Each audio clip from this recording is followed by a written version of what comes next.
não dança, não representa, mas, no entanto, com as suas lentes, faz tudo isso. Faz fotografias que falam não só do Brasil, mas do mundo inteiro. É o patrimônio do Brasil. Sebastião Salgado.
Daqui a pouco a gente volta! Um dos fotógrafos mais conhecidos e prestigiados do mundo. Hoje o programa é todo dele, Sebastião Salgado. Sebastião, vem pra cá!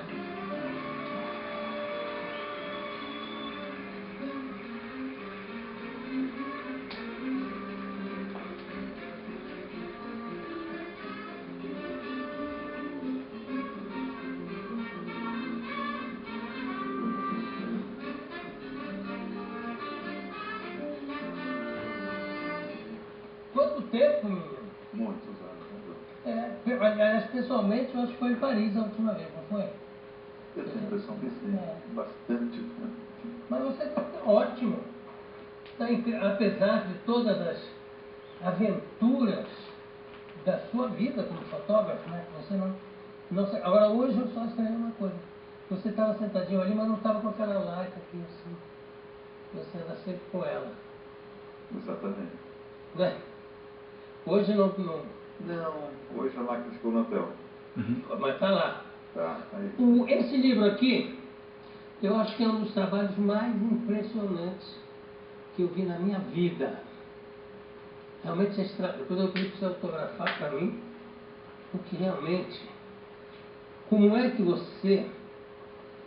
o título é perfeito, Gênesis, e como é que você divide e subdivide os trabalhos, as fotos desse livro especificamente? João, foram 8 anos de trabalho, percorrendo o planeta inteiro, procurando os locais mais puros ecologicamente do planeta, procurando uma ideia de gênesis. Interessante, a gente morando numa cidade como São Paulo, as grandes cidades do mundo, a gente tem a impressão que o planeta foi completamente destruído ecologicamente. Mas ainda existe 46% do planeta que está como no dia do Gênesis. Então, durante 8 anos, eu fui procurar, fiz uma amostragem desses locais do mundo e fiz 32 reportagens, 32 viagens da Antártica ao Ártico, na África, Oceania, vários locais do mundo. E Brasil, trabalhei muito na Amazônia brasileira. E o livro é organizado em 5 grandes capítulos. Um, sul do planeta, é esse que você está vendo, o início do livro.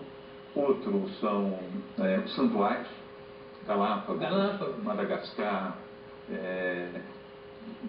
a ilha de Sumatra, Nova Guiné. O maior santuário de todo ponto de vista ecológico é Galápagos ainda? Galápagos. Eu digo do ponto de vista de animais pré-históricos que ainda já acabaram, né? Exatamente, Galápagos e Madagascar. Madagascar também. Agora, Madagascar está num processo de destruição massiva, com aumento de população, nenhuma proteção. Madagascar, em poucos anos, se continuar no ritmo, está ecologicamente extinto. Mas Galápagos não, Galápagos ainda é muito protegido. Tem uma fotografia linda, claro que na hora que a gente quer achar, não acha nunca. Que é aquela que eu acho que é um castelo num iceberg. Logo no início, exatamente. Está no pelão. Vamos lá, cadê? Essa aí. Olha que loucura isso. Essa aí nós estamos saindo do mar de Weddell, na Antártica, em um barco. Eu encontrei esse iceberg, que deve dar uns 10 estúdios como esse. Tem uma forma esculpida inteiramente pela natureza. Você pode notar alguns níveis diferentes, polidos ao lado, com o ponto de flutuação já desse iceberg. Dá um detalhe aqui, porque ali no telão está um pouco escuro. Mas aqui, olha, o castelo, aqui esse buraco, né? E são essas linhas de flutuação. Esse iceberg já flutuou aqui, o mar poliu desse jeito, flutuou aqui, flutuou desse jeito. Eu tive uma sorte imensa de encontrá-lo nessa posição, que parece um castelo. Né? O Maria Kimberé, que é um grande iluminador, falou para mim, eu queria, se não me engano, ele comprou a foto, não tenho certeza, mas ele disse, eu queria essa, porque eu tenho certeza que ela é só desse momento, que isso vai derreter, vai se alterar. E você pegou um momento aqui, quer dizer, está eternizado esse momento. Né? É muita sorte de conseguir um momento dele. Exatamente. Sorte e está lá, né? E está lá. Você tem que estar. A verdade é mais do que sorte. Você tem que estar. Então, durante 8 anos, eu gastei, em média, 8 meses por ano viajando. Eu devo ter feito, em média, 4 histórias por ano. E não necessariamente na mesma região, porque às vezes eu trabalhava numa história, nessa parte do ano, que era no verão antártico, e depois eu não podia voltar aqui durante 8, 9 meses, porque estava ou extremamente frio, ou extremamente escuro, aí eu tinha que ir para o norte do planeta, para o leste, para o oeste, e durante 8 anos eu fiz esse pouco de trabalho. Aproveitar que já se botou uma foto no telão, vamos botar uma série de fotos para a gente ir comentando? Isso aí é um Grand Canyon, nos Estados Unidos. Essas erosões são fabulosas. E o Rio Colorado está correndo lá no fundo. Eu desci o Colorado, eu e a Lélia descemos do Colorado num barco, fizemos 480 quilômetros em 8 dias, só nos rápidos do Colorado. Uma coisa fabulosa. Como é que vai? A Lélia está aí? Ela não? Não, a Lélia não está. Ela está montando a exposição no Sesc Belenzinho. É uma exposição bastante grande, são 250 fotografias, e que deve ficar no Sesc até o início de dezembro. Eu vejo a Lélia, além de ser o amor da sua vida, como é a grande organizadora. Né? Eu fiquei impressionado no seu estúdio, como mas assim, milhares de fotos, com muito negativo, porque na época era só negativo. Depois vamos falar um pouquinho também da foto, do pós-negativo, da foto digital. Mas antes vamos ver mais. Ela vai passando as fotos. Olha aqui. Olha, essa fotografia feita aqui no Brasil, a 300 quilômetros ao norte de Santarém, na calha norte do Amazonas, um grupo indígena chamado Zoe. Esses Zoes foram contactados não tem muito tempo, estão num estado de pureza total e de uma beleza incrível. Eles foram vistos pelos jesuítas em torno de final do século XVI. Eles escreveram com esse cone de madeira que eles têm e desapareceram, nunca mais foram encontrados. Então acharam que era uma ficção. E foram encontrados outra vez nos anos 90. E tem umas lindas, umas moças com esse negócio no lábio. Acho que tem uma, eu não sei se foi captada, é um close. Uma delas atravessando um curso de água. Qual é que página está isso? Está bem no fim do livro, no fim? O último capítulo do Amazônia.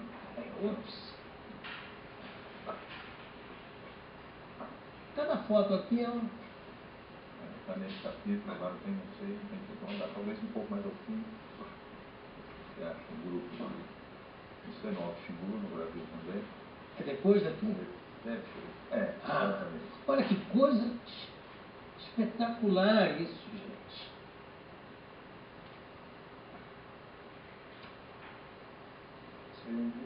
Mas você deve estar anterior a essa, talvez? Anterior a essa aqui? Talvez. Não é essa, que são só pássaros, Amazônia, Pantanal. Da mesma região? Pode passar. Muquim é o quê? Mutum maiores pássaros. É mutum? Mutum, da Amazônia. Isso Olha é isso. o seu rio Juruá, é um dos maiores afluentes dos Solimões. E nessa área aqui, graças a antes. Anterior.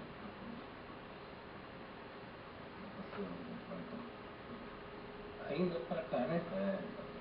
Ah, Vai. olha que loucura isso. Isso é no Alto Xingu. Olha, isso é uma coisa fantástica no Brasil, que os brasileiros não conhecem bem. Um pedaço da nossa grande história, que é uma grande constituinte da nossa raça, são os índios brasileiros. A gente fica procurando a Idade Média dos outros, né, da Europa, e nós temos uma história fabulosa que nós desconhecemos. É a cultura indígena brasileira.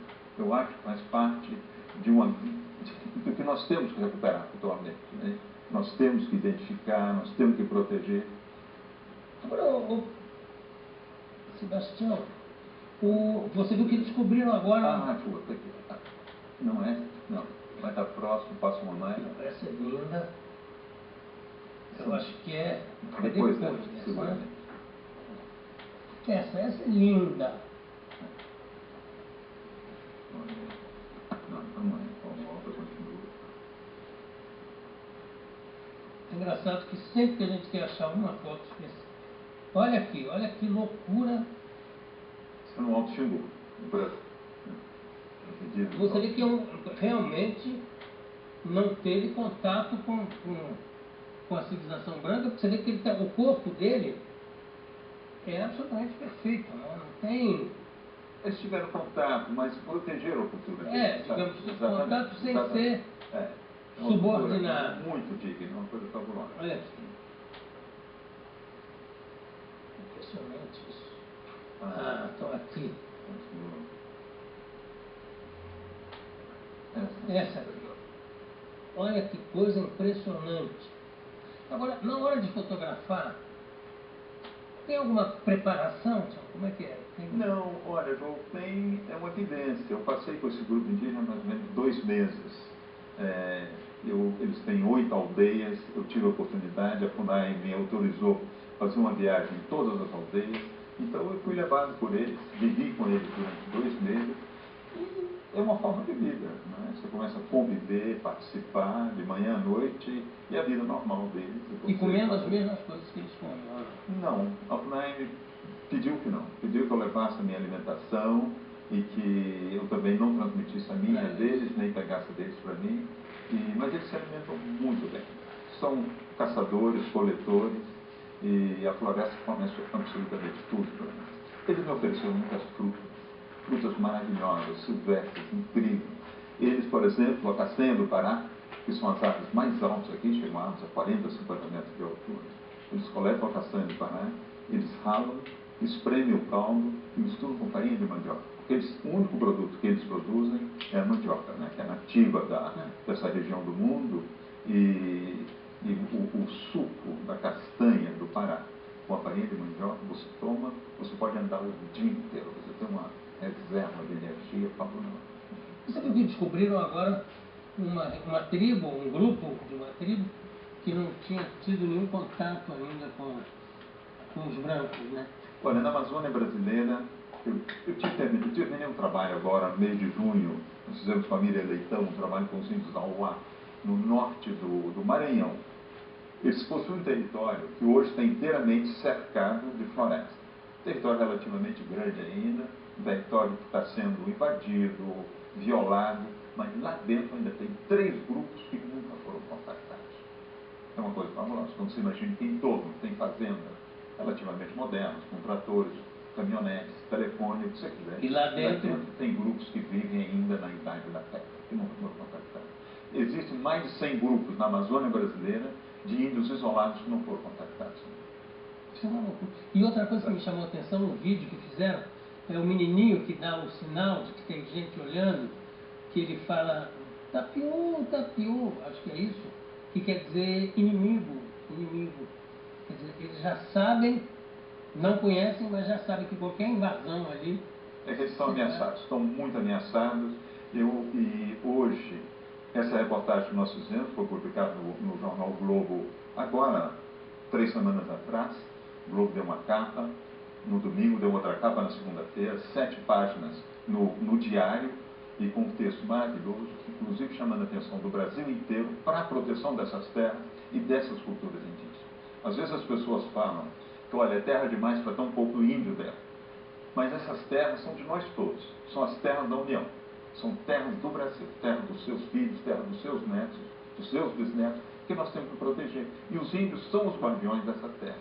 Então, quando as pessoas falarem, não, são terras indígenas, muito pouco de índio para tanta terra, mas não é verdade. São terras do Brasil, terras da União que nós temos que proteger. E outra coisa, o índio precisa de muita terra para conseguir sobreviver. Não é? Porque às vezes ali acaba a caça naquela região. A terra já não dá mais quando eles plantam alguma coisa. Então eles têm que realmente ter uma quantidade muito grande de terra para poder sobreviver e que a cultura deles continue, porque senão acaba de fome até.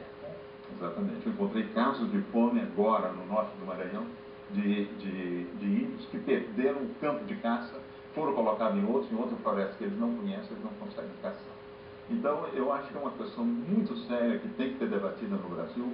A FUNAI está fazendo um trabalho fantástico, mas eu acho que todos nós, todos os jovens, como tem aqui nessa plateia, na universidade, nas escolas secundárias, nós temos que participar do movimento de proteção dessas terras e da civilização indígena, que é uma verdadeira civilização.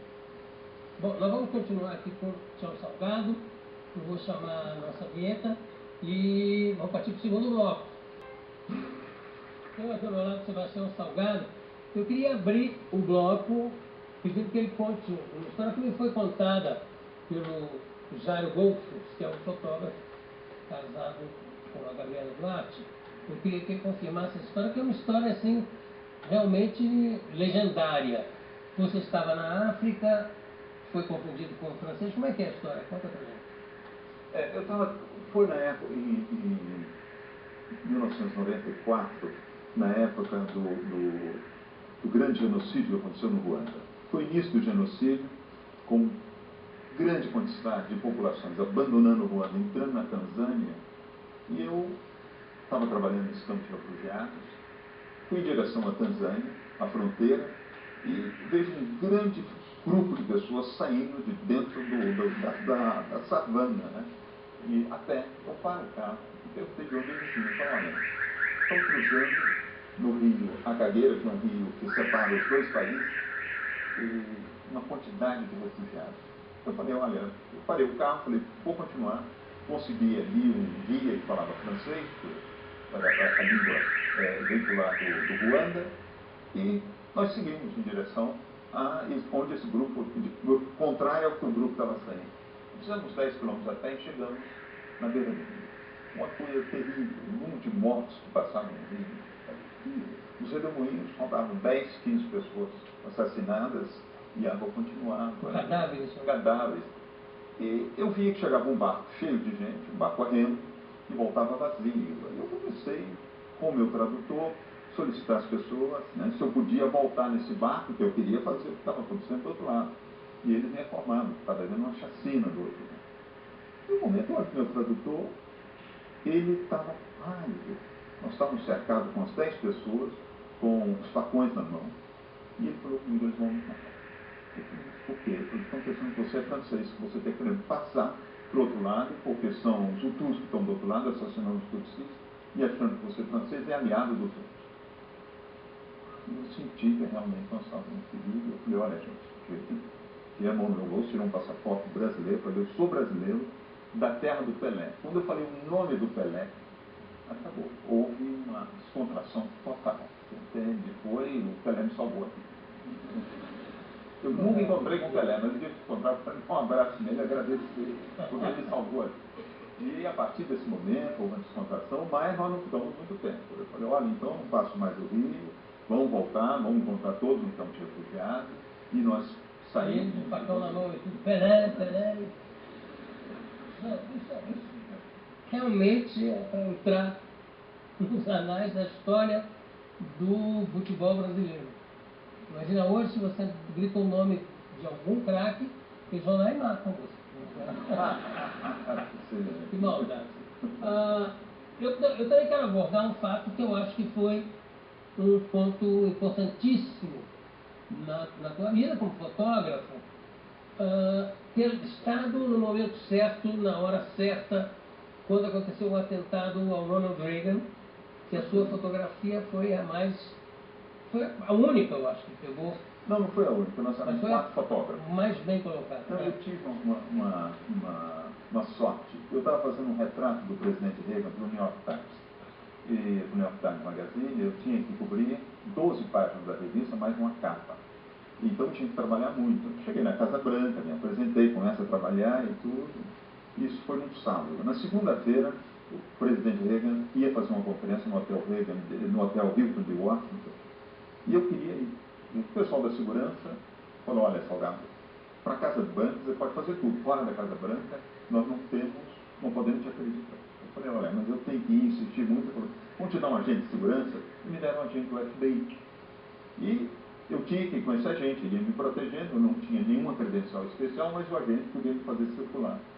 E esse agente, na hora de ir, me colocou dentro de um caminhão baú, e lá dentro devia ter uns 60 agentes em civil, todos com metralhadoras, com usos, com pistolas, e começaram a me gozar, a brincar comigo, e rindo, e brasileiro, e foi ótimo, aquela coisa muito descontraída. A relação foi ótima ali dentro.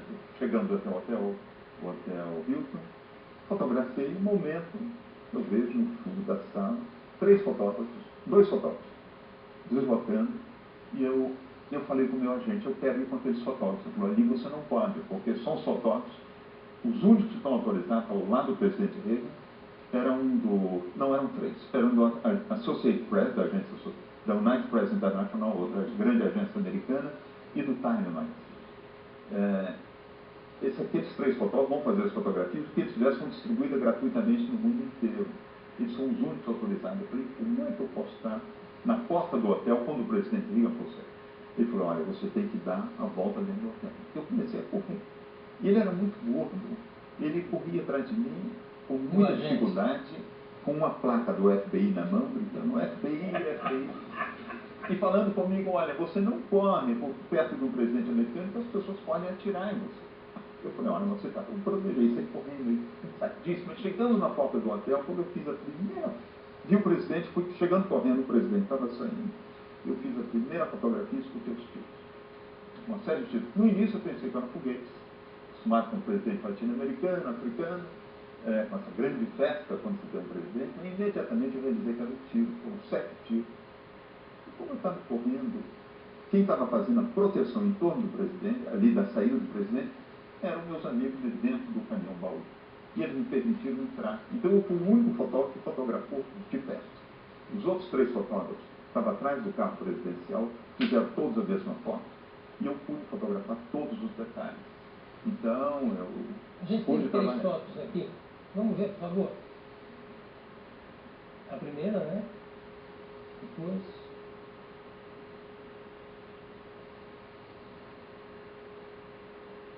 Que loucura. E o gordo aparece aí não, né? Não, o gordo não. O gordo estava... Não, o gordo ficou, eu perdi o gordo. A partir desse momento eu nunca mais vi o gordo e... realmente uma coisa...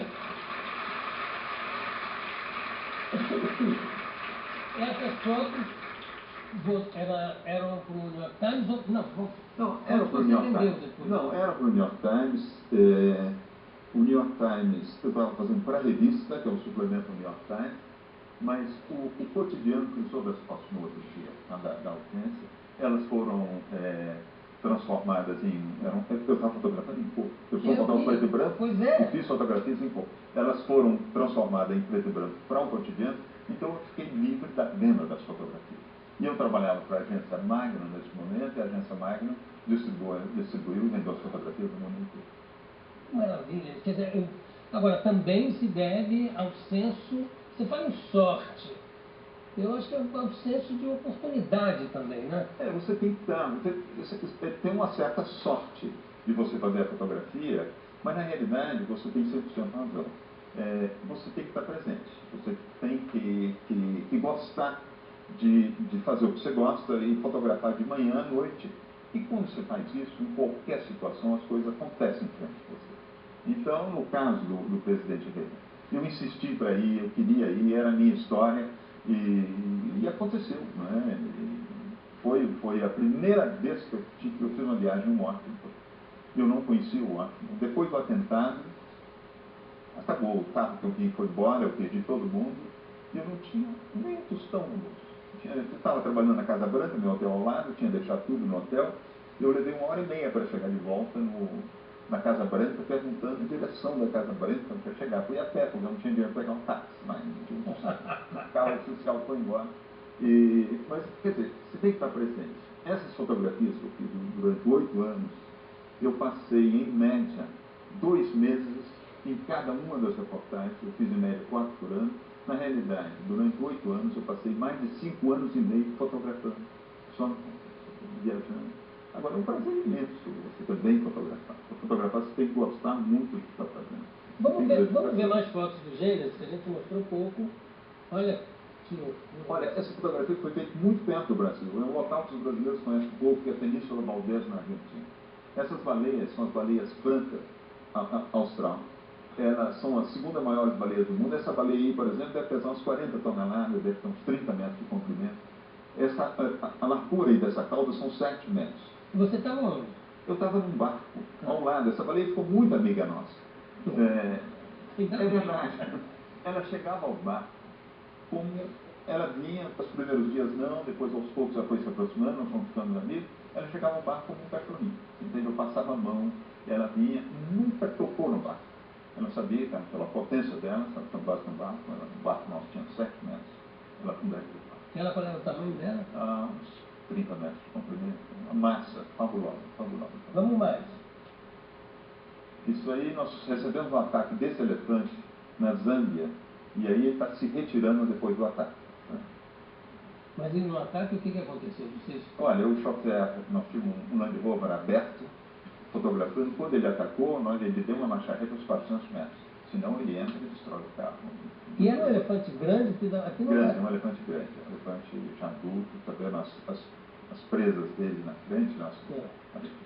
Que é o elefante africano, que é mais agressivo do que... Ele é agressivo, um elefante que eles não conseguem domar.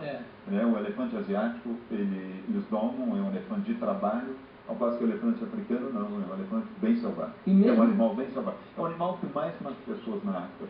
Mais mata pessoas? É o elefante. Mas mesmo na Ásia, parece que eles só conseguem domesticar ou utilizar as fêmeas. Ah, não sabia.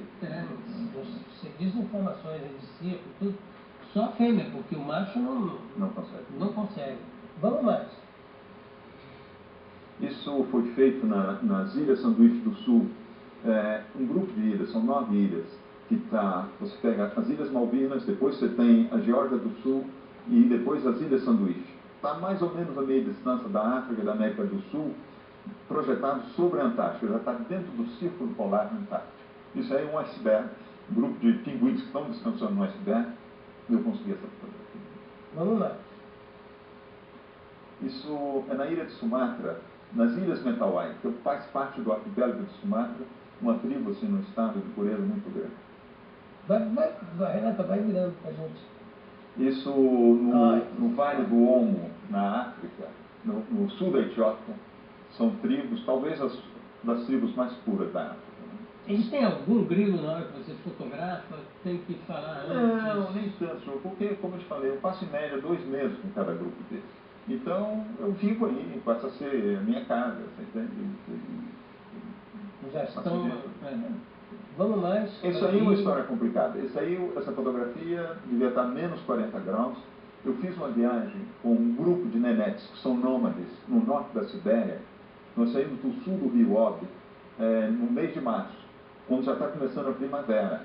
Já é uma temperatura razoável, ali entre menos 35, menos 40 graus. E nós fizemos uma viagem de 57 dias com 7.000 renas. Atravessamos o rio Obi, depois você atravessa... 7.000? Renas, 7.000 renas. Depois que você atravessa o rio Obi, você entra no Círculo Polar Ártico. E o grande problema aí é que eu passei 47 dias sem tomar banho. Porque não existe água. Não, e também não tem cheiro nenhum, né? Não tem como você tomar banho. E também não tem bactéria, nada. Não, você está hipervestido e água, você quebra um pedaço de gelo, funde numa panela para tomar, para fazer um chá, ou para cozinhar. Fora isso, você não tem condição nenhuma de utilizar. Vamos mais. E para fazer pipi? Esse que é o problema. Como é que é? Porque o pipi, as renas têm um enorme déficit de sais minerais. E elas, quando se fazem pipi, elas estão loucas pelo pipi. Então, você fazendo pipi com aqueles chifres enormes assim ao lado, é perigosíssimo. Sobretudo no começo, você não sabe se a paixão é pelo pipi ou pelo órgão que está deixando sair o pipi. Não é pelo pipi. E aqui, Isso aí é feito no Alto Xingu, com um grupo de índios, o Aurá.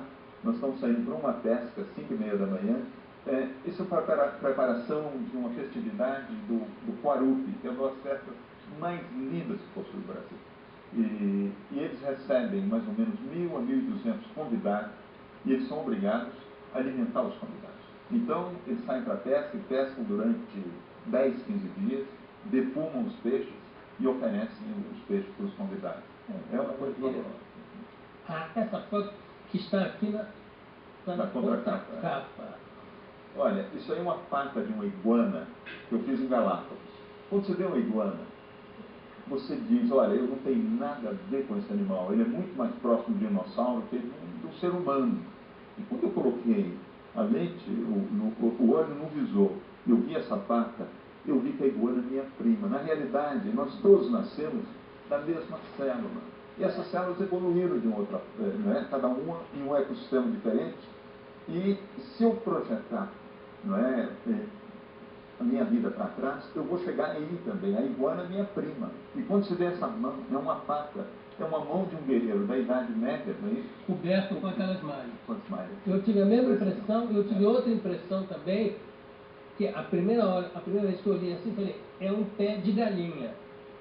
Aí você se refere à galinha como uma descendente dos dinossauros, né, que dizem hoje em dia que o dinossauro era da família da galinha. Você pega o pé da galinha, você vê que tem o mesmo tipo de escama que tem o lagarto, tem a iguana e que deviam ter os dinossauros. Agora, para mim a coisa mais impressionante é o negócio de parecer uma mão humana mesmo, né? Com uma cota de malha, um coto de malha pronto para segurar. Tem mais alguma foto aí dessa série? Olha aqui. Isso aí no deserto do Saara, no sul da Argélia, uma região fantástica, maravilhosa. E quando eu encontrei nessa região marcas nas pedras de desenho de girafas, de elefantes, há mais ou menos 15.000 anos atrás, isso aí é uma região completamente coberta de pastos, de rios, e com o aquecimento do planeta, foi havendo uma erosão daqueles arenitos, né, que são montanhas que você vê no deserto, mas na realidade é areia compactada. E essa areia está desagregando e formando um deserto. Mas, na próxima glaciação, essas areias vão juntar outra vez, vão se transformar em arenito, e aí volta a ser uma região verde. É um perpétuo retorno. Né? Agora, me diz uma coisa, você quando vê isso ao vivo, né, lembra também as grandes regiões polares, onde tem aquelas montanhas de gelo? A formação é parecida, apesar da cor ser diferente? Não, parecida não, mas na realidade isso faz parte tudo de um todo, movimento. De um grande movimento. E o que eu senti nessa reportagem durante 8 anos é que eu sou natureza, eu sou parte disso tudo. Tive momentos, por exemplo, que eu estava só nesse deserto, ou eu subi uma montanha muito alta no Alasca e vendo o movimento, o vento, não é isso, das águas, eu compreendi que tudo isso é vivo, muito vivo. Se a gente tivesse a sorte de viver mais do que nós vivemos, que a gente vive em média 70, 75 anos, qualquer coisa de 100 anos para nós parece muito velho. Mas se a gente tivesse a oportunidade de pensar em milhares de anos, a gente ia ver que todos esses desertos são hipervivos, que todas as montanhas são vivas, que nós fazemos parte de um planeta totalmente equilibrado. E que o comportamento que nós estamos tendo hoje, de uma só espécie, está destruindo massivamente o planeta, como nós estamos fazendo, é um problema grave, um problema sério. O problema que a gente teve de... É o suicídio. Né? É o suicídio, de fabricar cidades como a cidade de São Paulo, de construir esse mundo moderno, né, entre aspas, que nós temos, nós estamos destruindo atrás da gente, destruindo de uma maneira massiva.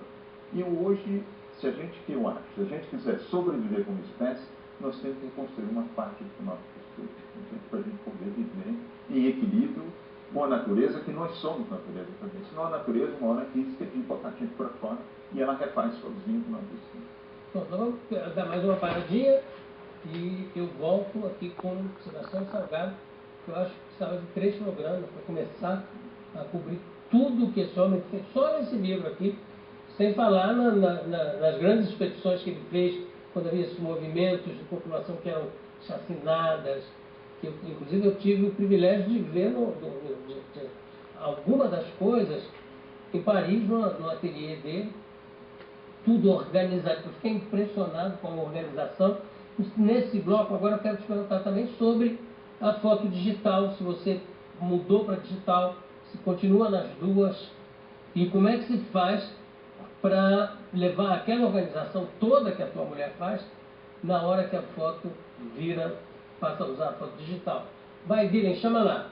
Eu estou ao meu lado do Sebastião Salgado e, antes de qualquer coisa, eu quero abrir um bloco perguntando o seguinte: você nasceu aonde? Eu nasci na roça. Eu nasci no interior de Minas Gerais, numa cidade chamada Aimorés. Quando eu nasci em Aimorés, Aimorés era muito isolado do resto. Nós tínhamos uma estrada de ferro, a Vitória Minas, que é a Companhia Vale do Rio Doce, hoje chamado Vale, e na época de chuva, quando caíam aquelas barreiras, nós ficávamos isolados, às vezes 1 mês, 2 meses, do resto da civilização, do resto do Brasil. E quantos irmãos ou quantas irmãs? Eu tenho 7 irmãs. Irmãs? 7 irmãs. Você foi paparicado por todo mundo em casa ou não? Olha, nem tanto, viu, João? Não dava tempo. A gente estava no campo o tempo todo. Meu pai tinha uma fazenda bastante grande. Tem ainda. Essa fazenda nós transformamos numa reserva ecológica. Hoje nós estamos replantando a floresta que estava lá. Mas eu estava fora o tempo todo, né? Caminhando e não tinha tempo, realmente. Tem uma antiga amiga sua que nós fomos descolar lá em Aimorés para fazer uma pergunta para você. Vamos lá. Ei, Tião Salgado, eu sou Maria Antonieta, eu estudei com você. Você se lembra? No ginásio pan-americano de Aimorés. Terminamos a 8ª série de ginásio no ano de 1959. Por acaso, você se lembra de algum dos colegas daquela época? Me lembro de todos. Obrigado, querida. Você lembrava dela por acaso? E ela mostrou uma foto sua, se eu não me engano. Olha aí que maravilha. Cadê você ali? Olha, estou lá, do outro lado. Você é o primeiro? Não, estou no fundo. Lá no fundo. E ela aqui no primeiro plano, bonita. E você cabeludíssimo ali, olha. Eu tive bastante cabelo. Inclusive uma foto que você apresentou aqui, eu tinha cabelo, barba. Eu cortei, eu corto todas as manhãs. Eu rapo minha cabeça todas as manhãs. Trabalhando na África, né, no Ruanda, como eu te contei há um pouco essa história do Pelé. Eu estou ali no meio. Isso. Eu tive muito problema, porque às vezes eu não conseguia me lavar, não tinha água, os campos de refugiados, a situação muito difícil. Eu tinha piolho no cabelo, na barba, era terrível. Um dia eu resolvi rapar. Rapei tudo e com um copinho de água eu lavava a cabeça, eu tinha a impressão que tinha tomado um banho. E a partir daí eu nunca mais deixei meu cabelo crescer. Eu rapo toda a Bahia. Não tem nada mais prático, não é possível. E agora formou realmente uma característica tua que não dá nem para alterar e nem quer. Realmente, matéria de praticidade, não tem nada melhor. Agora me fala sobre a foto digital e a foto que você sempre usou, a não digital, né? Analógica. Olha, exatamente. Eu trabalhei no sistema analógico até 2008, a metade do projeto Gênesis. Eu comecei em 2004, em 2008 eu parei de trabalhar com negativo, porque começou a ser um inferno nos aeroportos. Depois do atentado de New York, em 2001, a segurança nos aeroportos começava a ficar cada vez mais difícil. E o raio-x afeta profundamente o filme. Uma vez só um pouquinho. Mas eu, às vezes, passava numa viagem 7, 8 raios-x para até chegar no meu destino. Aí destruía o filme. Destrói mesmo? Destrói completamente. Então, eu tinha que lutar nos aeroportos. Aí, no fim, chegou quase impossível, porque a segurança foi aumentando. E eu resolvi fazer um teste com digital. E descobri que... Você queria interromper? Já interrompendo, não dava para, quando chegava no aeroporto, dizer assim, olha, isso aqui não pode passar no raio-x, que são fotos. Não... Dava, eu fazia exatamente isso. Eu tinha uma carta da Kodak, que produziu o filme, dizendo que o filme não podia passar no raio-x. Das principais revistas que eu trabalhava, o Paris Match, o London Sunday Times, e eu conseguia, mas às vezes eu perdia avião, porque eu lutava para não passar, porque corria realmente um risco. Chegou uma hora que foi inviável. Então eu comecei a fazer teste com digital. Em 2008 eu mudei o sistema. Hoje eu tenho uma qualidade muitíssimo melhor do que eu tinha antes. O digital, a qualidade hoje é superior ao filme. Mas na realidade, como eu comecei com filme, eu termino o meu processo com filme. Depois que eu fotografo em digital, eu faço uma seleção das minhas fotografias principais e com o arquivo digital nós conseguimos produzir um negativo, um verdadeiro negativo, um negativo grande, e eu imprimo minhas fotografias finais a partir de negativo, mas com uma qualidade bem superior ao que eu tinha. E já vão lá para o arquivo, né? E já vão para o arquivo, mas e outra coisa, antes eu tinha que entrar num avião, que eu levava meus filmes comigo, eu não deixo enviar o filme baixo, com mais de 30 quilos na mão, porque os filmes de médio formato são muito pesados. Eu levava filme em média 3 meses de trabalho, e o que eu gastava antes, 30 quilos, hoje 800 gramas, corresponde mais ou menos em cartas digitais, o que era em filmes. Quantas fotos, quantos negativos, enfim, hoje em dia nos teus arquivos? Não sei, não tenho ideia. Mas sua mulher sabe direitinho? Também não, já não sabe, isso não é uma preocupação, a gente não contou. Eu devo ter copiado no nosso estúdio em Paris entre 400 mil e 500 mil fotografias. Copiadas. Não, mas digo, se alguém disser, eu queria uma foto de tal época, o Sebastião Salgado tem. Você localiza? Sem problema, são todas referenciadas. A Lélia tem uma capacidade de organização fantástica. Nós temos que falar da Lélia. Assustadora. A Lélia é simplesmente assustadora. E ela fala de tudo isso como se fosse uma coisa natural, qualquer pessoa poderia fazer. Então, a Lélia tem uma capacidade de organização fabulosa. A Lélia tem um gosto fantástico. É ela aqui. Esse livro, as fotografias são minhas, mas o livro é dela. É ela que criou o livro, ela que é a diretora artística, ela que é a curadora e cria a paisagem das exposições. Ela está agora lá no Sesc montando a exposição. Na realidade, essas exposições estão acontecendo no mundo inteiro. A primeira exposição aconteceu no Museu de História Natural de Londres em abril. E nós temos 4 jogos dessa exposição que estão acontecendo simultaneamente. Um em Londres, que ainda não terminou, termina dentro de uma semana. Outra em Toronto, no Canadá. Outra em Roma, no Museu Arapaces. Uma que estava no Rio de Janeiro, que terminou há 10 dias. Então, essas exposições hoje vão circulando no mundo. É a Lélia que desenha todos esses museus, que organiza tudo, que criou esse livro. Além desse livro, tem um segundo, um livro que tem 70 centímetros de altura, aberto 1 metro. Um livro de 700 páginas, um livro bem maior que esse. Um livro caríssimo, um livro só para colecionadores. Não é? E, então, ela criou os 2 livros. A Lélia tem uma capacidade de coordenação, uma capacidade, uma criatividade imensa. Não é? Uma sensibilidade. Extraordinária. Agora me fala, né? Primeiro, você pode dizer o preço desse livro?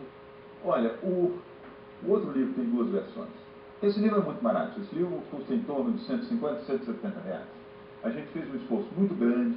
Benedito Taschen veio ao Brasil, que é o editor do livro, o alemão, e nós estamos vendendo um livro no Brasil o mesmo preço da Europa, porque normalmente os livros no Brasil são muito caros. O livro desse no Brasil é vendido em média de 350 reais. Ou mais. Ou mais. Ele está sendo vendido muito barato. Quase que o outro tem 2 versões. Uma versão colecionador, que custa em torno de 5, 6 mil dólares, e uma versão de arte, que custa em torno de 12 mil dólares cada livro. Então, e são fotos de que tamanho? São fotos que fazem aproximadamente 65 centímetros por 90. Essa fotografia hiper bem impressa, um livro maravilhoso. Tem uma mesa que você compra o livro, ele pesa 65 quilos. Você recebe uma caixa e já vem com a mesa desenhada pelo arquiteto japonês, Tadao Ando, que fez a mesa. Ela já vem dentro da caixa do livro. Você abre, coloca a mesa e o livro. E na exposição, que você faz aqui, já fez no Rio, tem fotografias que você mostra também? Tem fotografias à venda nas exposições? Não, tem galerias que vendem as fotografias. As galerias não estão à venda. Só os livros estão à venda e as minhas fotografias são vendidas nas galerias. Se alguém quiser comprar, pode comprar em algumas galerias. Você sabe que eu tenho uma fotografia que você nos deu, a minha, Flávia, maravilhosa, que é uma menina olhando através de um buraco numa porta. Isso é uma coisa, ao mesmo tempo de uma solidão, e ao mesmo tempo de uma necessidade de comunicação, que é impressionante. É uma foto deslumbrante. Agora, depois disso, depois dessa empreitada, eu acho que a gente ainda tem alguma foto que a gente pode mostrar, né, Renato? De trabalhos anteriores. Ok, vamos ver. Isso aí, olha, foi nos dias que aconteceu a história do Pelé. Isso aí são os campos de refugiados, né? Dos Tutsis saindo do Ruanda e entrando na Tanzânia. Impressionante como... Isso aí, essa foto foi feita há muitos anos atrás, em 1978, numa periferia da cidade de Guatemala. Era uma prostituta muito gorda, que ela ficava atrás da porta, convidando os clientes, e eu tive a sorte que essa menininha passou na hora. Essa foto aqui é essa aí, essa. Olhando, eu só não sabia que ela era gorda. Pois é. Sorte. Vamos mais. Isso é no Brasil, na Serra Pelada. Essa foto é a garimpo da Serra Pelada. Eram 50 mil trabalhadores porque a Serra Pelada era uma pequena montanha, né? E essas pessoas que estão aí conseguiram, quando eu fotografei, já era um buraco considerável. A gente vê a altura desse buraco, devia corresponder aproximadamente a 2 ou 3 campos de futebol. E você ficava no meio da lama ali com eles? Né? Eu vivia com eles. Já sem cabelo? Andava com eles. Aí ainda tinha cabelo. E também devia ser uma miséria para tirar a lama toda. No fim do dia você tinha que tomar mais. O problema aí é que eles utilizavam muito mercúrio para separar o ouro do mineral, e muito desse mercúrio era jogado nos rios. Eu acabei pegando uma infecção intestinal que durou quase 6 meses de envenenamento de mercúrio.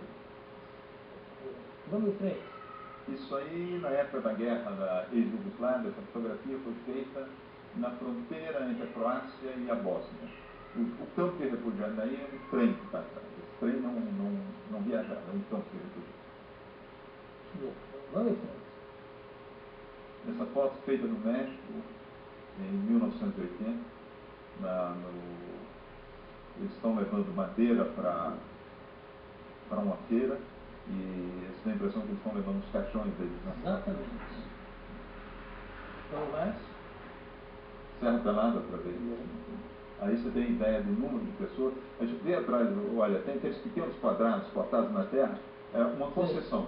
Tinha mais ou menos 1.200 a 1.500 concessões aí dentro, e cada quadradinho daquele devia empregar, em média, umas 30, 40 pessoas. Cavando, transportando terra, controlando, e só homens.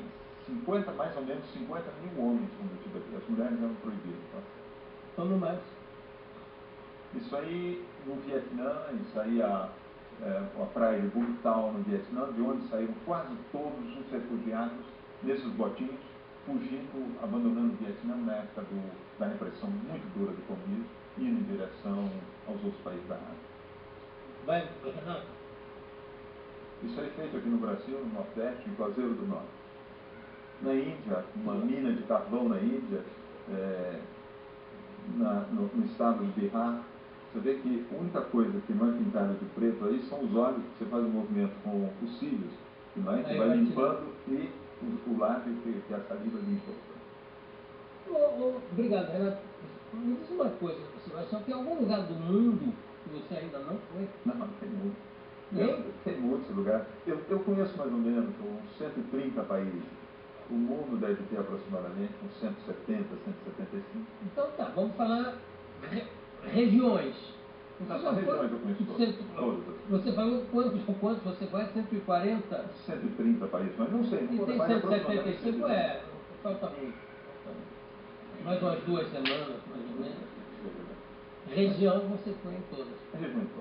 A gente sente, pelo que a gente vê lá, essa foto aqui da garra e da mão medieval foi feita já com digital?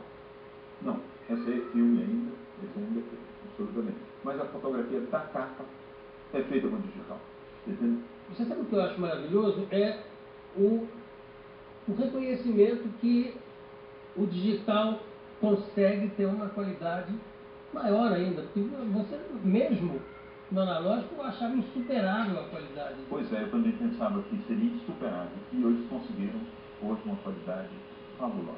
Olha, mesmo eu trabalhando no final, eu termino em negativo, eu tenho um negativo de melhor qualidade do que eu jamais tive em toda a minha vida. É fabuloso, é incrível o que eles conseguiram no digital. E você trabalha a luz depois no digital, você tem referência? Não trabalhar a luz, a fotografia já é um produto final, a 95% você termina de apertar o botão.